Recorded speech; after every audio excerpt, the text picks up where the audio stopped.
សិង្ហបុរីអញ្ចឹងយើងសាក់គិតមើលណាឡានទាំងអស់ហ្នឹងប្រទេសដែលផលិតគាត់ផលិតអញ្ចឹងសួរថាគាត់ប្រើប្រាស់អស់ទេគាត់ប្រើរត់អស់ទេណាបើគាត់ផលិតដោយ robot អញ្ចឹងសួរថាតើគាត់ផលិតនៅក្នុងចំនួនតិចទេហើយបើគាត់ផលិតចំនួនតិចគាត់ចំណេញទេគាត់អត់ចំណេញទេគាត់ខាតអញ្ចឹងក្នុង1ម៉ោងដូចគ្នាគាត់ផលិតឲ្យបានច្រើនដូចគ្នាផលិតបានច្រើនស្រួលផលិតបានគាត់ប្រើអស់ហើយប្រទេសគាត់ប្រជាជនគាត់អត់អស់ហើយអញ្ចឹងបើអត់អស់គាត់ត្រូវធ្វើយ៉ាងម៉េចគាត់ត្រូវរកទីផ្សារមិនអញ្ចឹងរកទីផ្សារណាគេ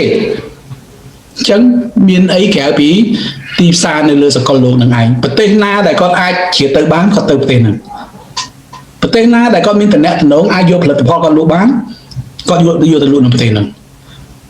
អូខេឥឡូវយើងប្រៀបធៀបជាមួយនឹងផលិតផលរបស់គាត់ហើយនឹងផលិតផលក្នុងស្រុកខ្ញុំលើកឧទាហរណ៍ដូចស្រុកខ្មែរចុះពាក់ព័ន្ធនឹងក្លានប្រហែលឆ្នាំមុនខ្ញុំក៏ធ្លាប់ឃើញប្រហែលគ្រប់គ្នាក៏អាចធ្លាប់ដឹងដែរថាពីមុនយើងមានក្រុមហ៊ុនមួយគាត់ផលិតឡានទេសចរមួយក៏ដាក់ឲ្យឈ្មោះថាឡានអង្គរណាគាត់បើកសាក់លបងនៅមានឯករាជ្យថតអីនៅក្នុងទស្សនាវដ្តីនៅមុខវាំងអីហ្នឹងគឺយើងមានមោទនភាពណាផលិតឡានខ្លួនឯងណាដាក់ឈ្មោះអង្គរទៀតប៉ុន្តែដល់ពេលយើងមើលរយៈពេលផលិតគាត់ថាផលិត3ខែប្រហែលឡានមួយហើយតម្លៃក៏មិនជាថោកណាស់ណាដែរហើយឡានមិនធំណាស់ណាទេតែវាស្អាតដែរអញ្ចឹងឥឡូវយើងមើលយើង3ខែបានឡានមួយហើយយើងសាក់មើលនេះ1ម៉ោងបានឡានប៉ុន្មានអញ្ចឹងយើងសាក់គិតមើលថាតើតម្លៃដើម